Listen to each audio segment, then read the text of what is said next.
afternoon, everyone, and thank you very much for joining us this afternoon. It's a very special afternoon for me because I'm joined by one of my very favorite people in the sector. I'm sure one of your favorite people, and we're just going to spend a little bit of time together this afternoon, get to know each other a little bit better, and then, of course, talk about a subject that's very close to us and close to our hearts as women on the 9th of March, International Women's Day.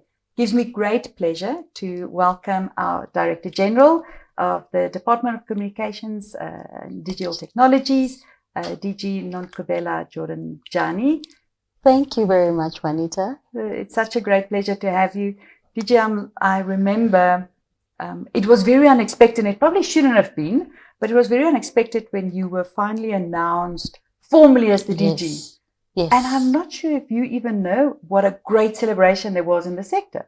Not at all. Trust me, from my little corner, it was quite overwhelming. I have to be quite honest. As you know, I mean, the sector is so broad. And the fact that now we're called the Department of Communications and Digital Technologies, it just meant an expansion of other areas of work as compared to what we were doing before, which was just basically telecommunications, postal, and broadcasting. And now you literally have to look at the digital economy. And the digital economy is the new economy, but there's just so many things that are happening in it. So at least now it's been 6 months.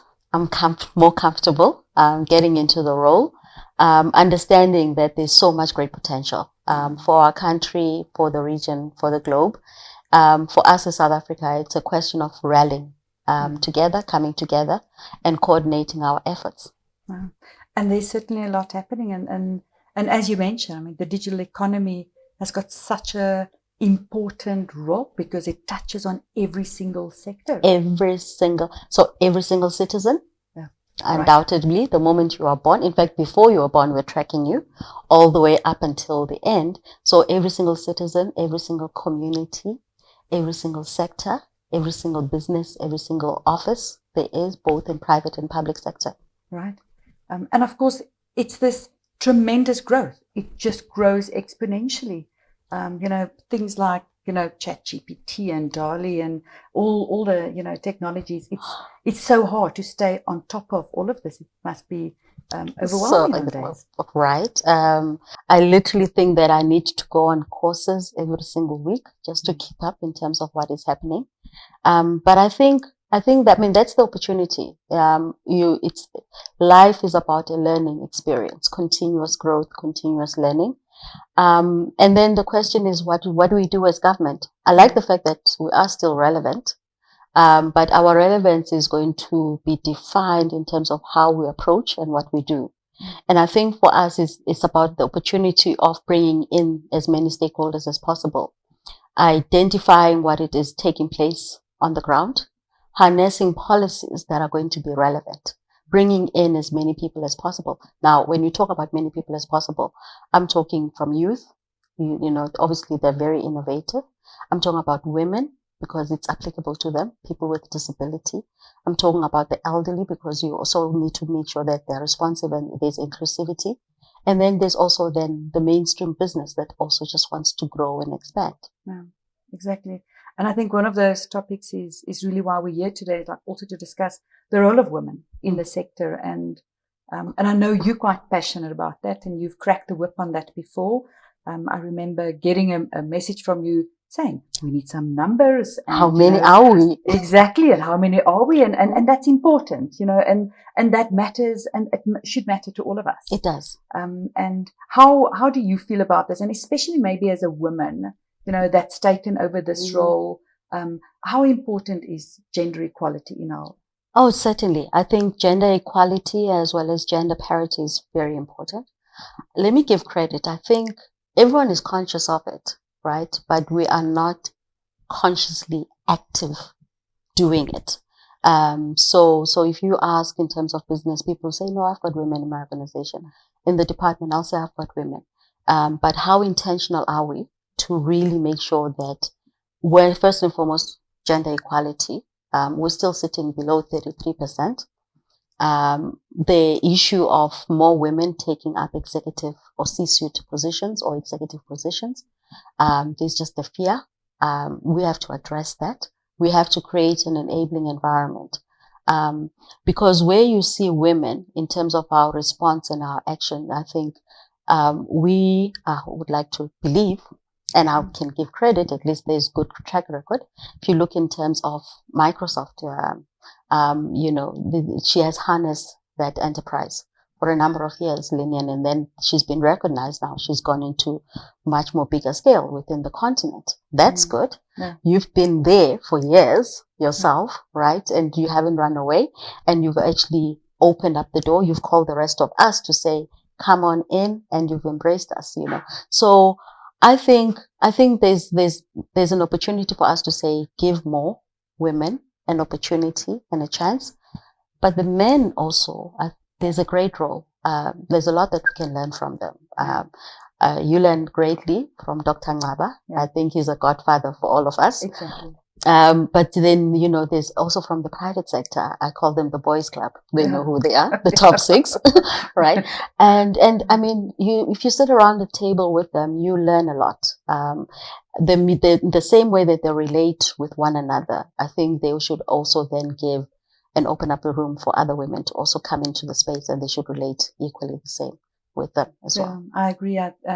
We were just talking off camera a little bit, and I was saying, I think that there's also an opportunity for men to start having these conversations and reinvent themselves. And I think as we grow into this, and as we see more women coming, into their own, and it's becoming more important for me that we also make this a conversation where we give each other the space to be their best self. Yes. And if it means as a man that maybe you want to raise children because you're allowed to be passionate about that, then you should be given the freedom to do that. And I think a lot of it is a little bit to do with breaking the stereotypes. But you brought up Dr. Nkaba, who's been a phenomenal mentor to so many of us.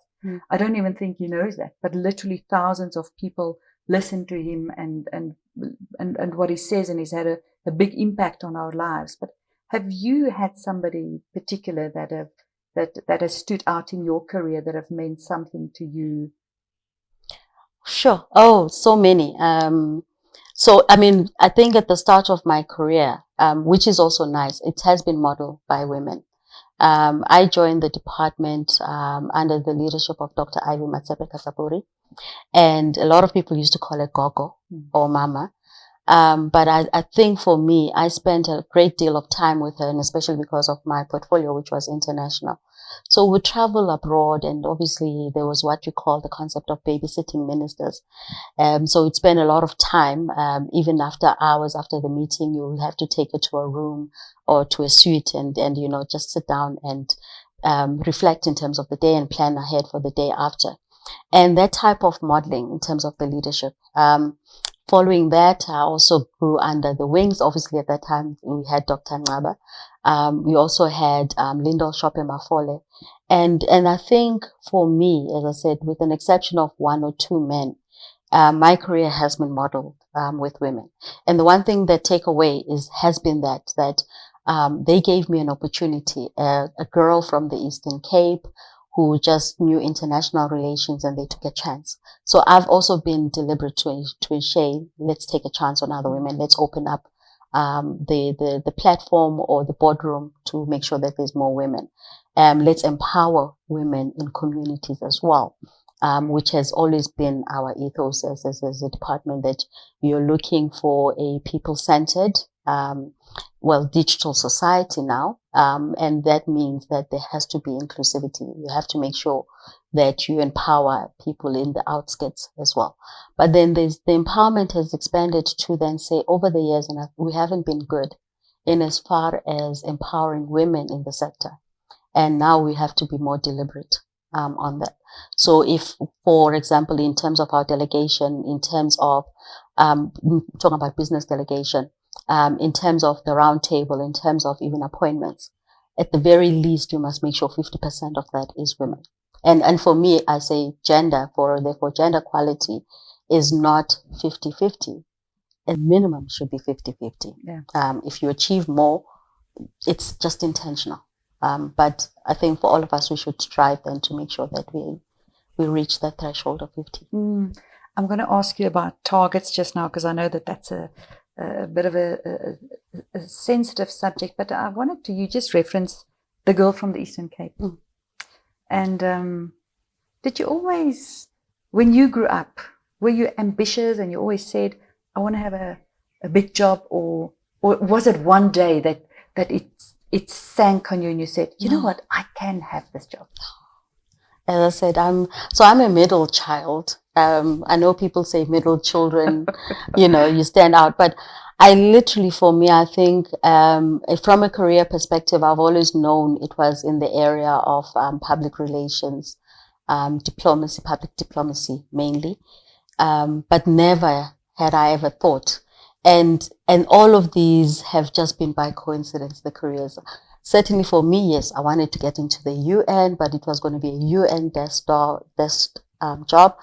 And by the mere fact that for some reason people think, okay, try out Director General, try out this, and never. And I think even my family, it just could not be even thought of. I certainly think later on in my career, my dad had those aspirations to then say, you can. And that's probably what we need to do, to encourage others to say there's nothing that is impossible. I want to share an example. So part of my career, probably what keeps me motivated, being in a very male-dominated sector. Even in the department, we were talking about the expansion of submarine cables in South Africa.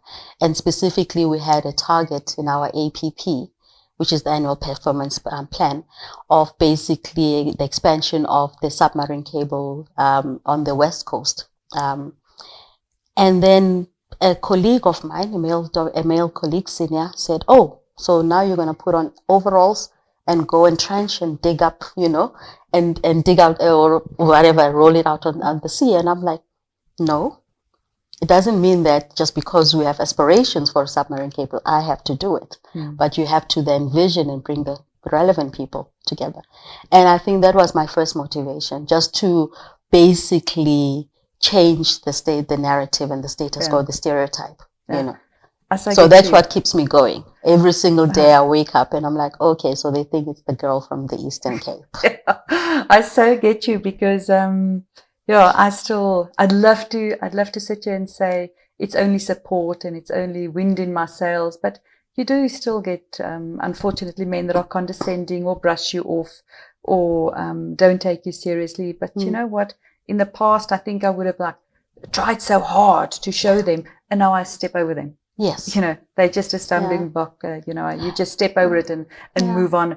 And don't pay attention to it anymore. And that's what we need to do in terms of encouragement, So the last couple of days, Juanita, I get a calls. I like the fact that my mobile number is out there in the internet, and I've never been intentional in terms of changing it, so that I can be reached. So I get calls from women entrepreneurs the last couple of days, and they'll be like, it's so difficult. And then I would say to them, but have you spoken to the next top layer? And they're like, no, I can't. I'm only talking to the SCM or whoever is in the supply. I'm like, no, it's your right? This is your career. This is your bread and butter. And you are motivated, you are determined, and you're also obviously providing a service.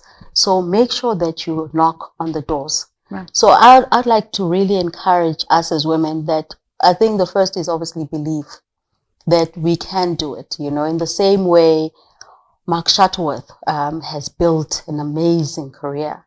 Yes, we can. And there are female Mark Shuttleworths in the country, and we also need to give them the space as well as then the podium, to give them recognition. If you don't ask, the answer is always no.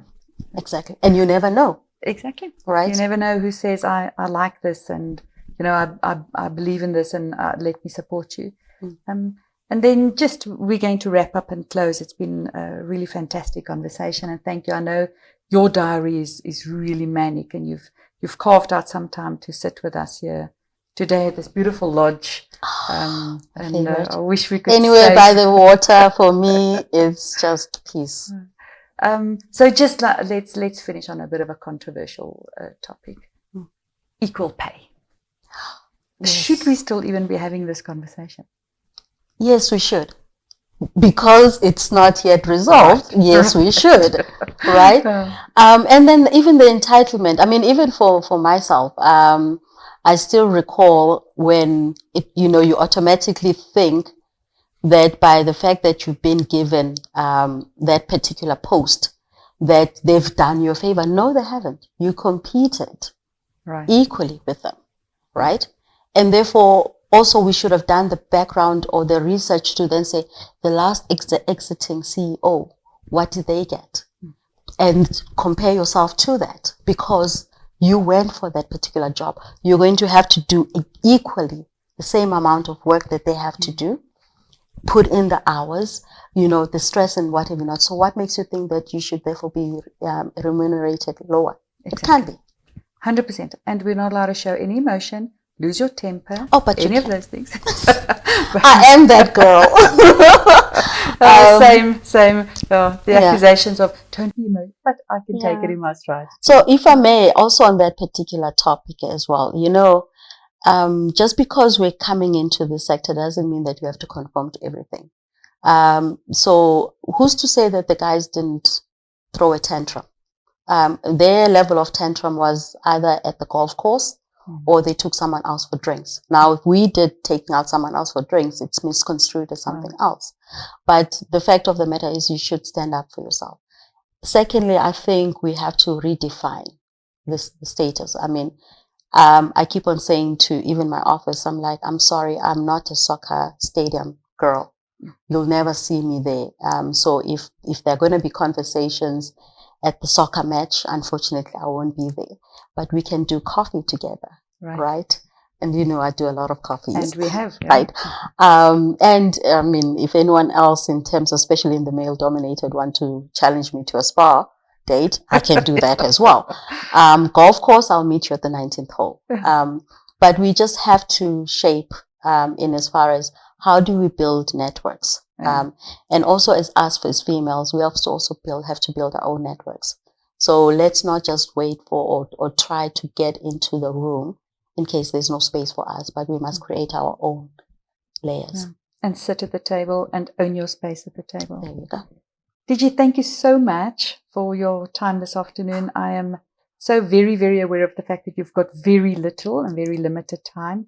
We're very fortunate, and I'm glad you mentioned about the that your number is out there, because my closing was to say you're always reachable. You always listen, and most important, more than listening, you actually hear what we say. And I want to thank you. I want to thank you for your leadership in the sector.